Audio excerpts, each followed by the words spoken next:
Hi guys, आप सभी का बहुत बहुत स्वागत करता हूँ एक बार फिर से हमारे यूट्यूब चैनल पे। आज हम लोग जानने वाले हैं मैकेनिकल इंजीनियरिंग 6 सेमेस्टर से रिलेटेड एक सब्जेक्ट जो कि है इंडस्ट्रियल इंजीनियरिंग। उसके फर्स्ट चैप्टर की बात करने वाले हैं जिसको हम लोग प्रोडक्टिविटी कहते हैं। ठीक है, तो प्रोडक्टिविटी हम लोग आज इस वीडियो में जो हम लोग क्लियर करने वाले हैं वो प्रोडक्टिविटी क्लियर करेंगे। साथ ही हम लोग मैन्युफैक्चरिंग जानेंगे क्या होता है और प्रोडक्शन क्या होता है, यानी कि प्रोडक्शन प्रोडक्टिविटी में क्या अंतर होता है, और साथ ही उसके और भी चीजें जानने वाले। सो स्टार्ट करते हैं वीडियो को। सबसे पहले बात कर लेते हैं हम लोग प्रोडक्टिविटी होती क्या है। तो अगर मैं सिंपली बात करूं प्रोडक्टिविटी की, तो प्रोडक्टिविटी एक रेशियो होता है किसका, जो अमाउंट हम लोग प्रोड्यूस कर रहे हैं, यानी कि जो मात्रा हम लोग बना रहे हैं वो भी किससे, अमाउंट ऑफ रिसोर्स, यानी कि जो मात्रा को हम लोग यूज कर रहे हैं, यानी कि कोई हम लोग रॉ मटेरियल का यूज करके अगर कोई चीज प्रोडक्ट बना रहे हैं तो उसी के रेशियो को हम लोग क्या बोलते हैं, प्रोडक्टिविटी। प्रोडक्टिविटी फिर से मैं बता दूं, प्रोडक्टिविटी वो रेशियो होती है जो कि अमाउंट हम लोग बना रहे हैं, जितना भी रिसोर्स का हम लोग इस्तेमाल करके उसी के रेशियो को प्रोडक्टिविटी कहते हैं। इसको हम लोग एक और सिंपल फॉर्म में जानते हैं, productivity is equal to output, जो हम लोग को आउटपुट मिल रहा है, अपॉन इनपुट, जो हम लोग ने इनपुट अपना लगाया है। ठीक है, तो होप कि आप लोगों को इतना क्लियर होगा। अब मैं अगर बात कर लूँ टोटल प्रोडक्टिविटी के फॉर्मूले की, तो जो टोटल प्रोडक्टिविटी होता है वो होता है टोटल प्रोडक्टिविटी बराबर 1 प्लस प्रॉफिट, पी यानी कि प्रॉफिट जो भी हम लोग लाभ हुआ है, अपॉन कॉस्ट यानी कि लागत, जो लागत लगी है। तो सिंपली अगर आपसे अगर पूछा जाए कि प्रोडक्टिविटी का क्या फॉर्मूला होता है टोटल प्रोडक्टिविटी का, तो क्या होगा 1 प्लस लाभ बटे लागत। ठीक है, या 1 प्लस प्रॉफिट अपॉन कॉस्ट। इसी का एक और फॉर्मूला होता है टोटल प्रोडक्टिविटी का, जिसको हम लोग बोलते हैं ग्रॉस प्रॉफिट अपॉन कॉस्ट, यानी कि लागत। ग्रॉस प्रॉफिट को अगर मैं बोलूं तो यहाँ पे सकल बिक्री कहते हैं उसको। ठीक है, सकल बिक्री।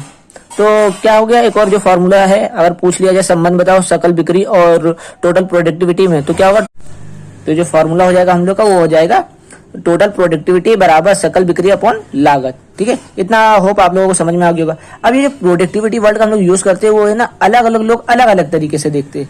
अगर मैं सिंपली बात करूं तो जैसे अगर हम लोग बात कर लेते हैं अकाउंटेंट की, तो जो अकाउंटेंट होता है वो प्रोडक्टिविटी को कैसे देखेगा कि जो भी फाइनेंशियल मतलब जो आउटपुट हम लोग मिल रहा है, यानी कि फाइनेंस के हिसाब से देखेगा कि कितना पैसा हम लोग का लगा, कितना खपत हो रही है, कितना जा रहा है, कितना लग रहा है। तो एक पूरा फाइनेंस मतलब अकाउंट की तरह एक बना के कितना पैसा लग रहा है कितना नहीं लग रहा है, एक फाइनेंस तैयार करेगा। तो ये अकाउंटेंट का व्यू है प्रोडक्टिविटी को लेके।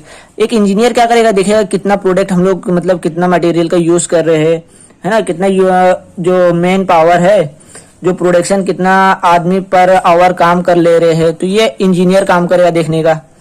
और क्या है कि बिहेवियर साइंटिस्ट देखेगा कि जो मतलब हम लोग वर्कर काम कर रहे हैं जो कंपनी में, वो क्या है जो काम कर रहे हैं उससे उन पे कोई प्रेशर तो नहीं पड़ रहा है, या उनके बिहेवियर पे कुछ बदलाव तो नहीं आ रहा है, या आराम से कर पा रहे कि नहीं कर पा रहे। तो मतलब सभी लोग का अपना जो प्रोडक्टिविटी को लेके अलग अलग व्यू रहती है। तो ऐसे कई सारे पर्सन, जैसे इकोनॉमिस्ट होता है वो आर्थिक स्थिति देखेगा कि कंपनी की क्या आर्थिक स्थिति है। तो देखा जाए तो प्रोडक्टिविटी को देखने का कई तरीका है, जो कि एक इकोनॉमिस्ट अपने तरीके से देखेगा, एक अकाउंटेंट अपने तरीके से देखता है, एक बिहेवियर साइंटिस्ट अपने तरीके से देखेगा, एक इंजीनियर अपने तरीके से देखेगा। इसी के साथ आगे बात कर लेते हैं। अब देखो जो प्रोडक्टिविटी होती है वो दो तरह से इफेक्ट हो सकती है, या तो इंटरनल इफेक्ट पड़ेगा, या जिसको हम लोग कंट्रोल लेवल इफेक्ट बोलते हैं। ठीक है, दूसरा जो है अनकंट्रोलेबल, या जिसको हम लोग कंट्रोल नहीं कर सकते, या एक्सटर्नल, जो भी एक्सटर्नल इफेक्ट होता है उसको बोलते हैं, यानी कि एक्सटर्नल फैक्टर। एक होता है इंटरनल फैक्टर जो कि कंट्रोलेबल होगा, एक एक्सटर्नल फैक्टर जो कि कंट्रोल के बाहर होता है। अब जो कंट्रोल के अंदर होता है वो कौन सा है कि हम लोग जो प्रोडक्ट बना रहे हैं प्रोडक्ट को चेंज कर सकते हैं। ठीक है, तो प्रोडक्ट में जैसे मान लो कोई कमी आ रही है तो प्रोडक्ट को हम लोग ने चेंज कर दिया, तो ये हम लोग कंट्रोल कर सकते हैं। टेक्नोलॉजी भी हम लोग बदली कर सकते हैं। तो ये सब वो फैक्टर है जिसको हम लोग चेंज करके प्रोडक्टिविटी को बढ़ा सकते हैं।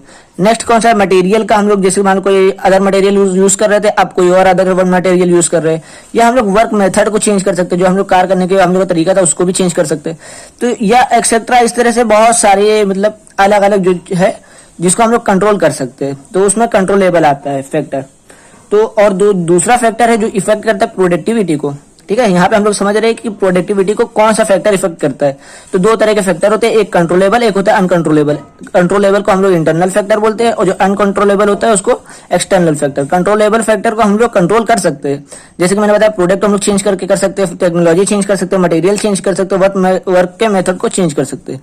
लेकिन अनकंट्रोलेबल में जिसको हम लोग चेंज नहीं कर सकते, जो कि मतलब जैसे अगर मान लो कोई नेचुरल रिसोर्स है, ठीक है, अब ये प्रोडक्ट हम लोग को कोई बनाना है किसी मटेरियल का, और वो मटेरियल ही हम लोग को अवेलेबल ना हो वहां पे, तो ये नेचुरल रिसोर्स है, यानी कि जो प्राकृतिक से हम लोग को मिल रहा है कि बनाने के लिए, और वो चीज जो जिस चीज का हम लोग को बनाना है उस चीज से हम लोग नहीं बना पा रहे, तो ये एक्सटर्नल आ गया। इसमें हम लोग कोई भी अपना अलग से मतलब हाथ लगा के नहीं सही कर सकते। जैसे प्रोडक्ट था तो चेंज कर लिया, टेक्नोलॉजी चेंज कर लिया, अब नेचुरल रिसोर्स कहाँ से ले आएंगे, तो उसके लिए हम लोग को दूसरी जगह प्लांट लगाना पड़ेगा।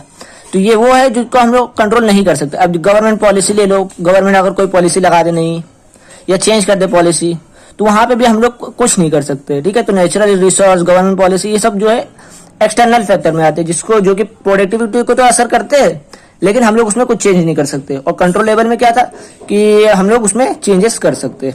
अगला देखते हैं, अगला है अपना कि प्रोडक्शन और प्रोडक्टिविटी में बहुत बार अंतर पूछा जाता है कि क्या अंतर होता है प्रोडक्शन और प्रोडक्टिविटी में।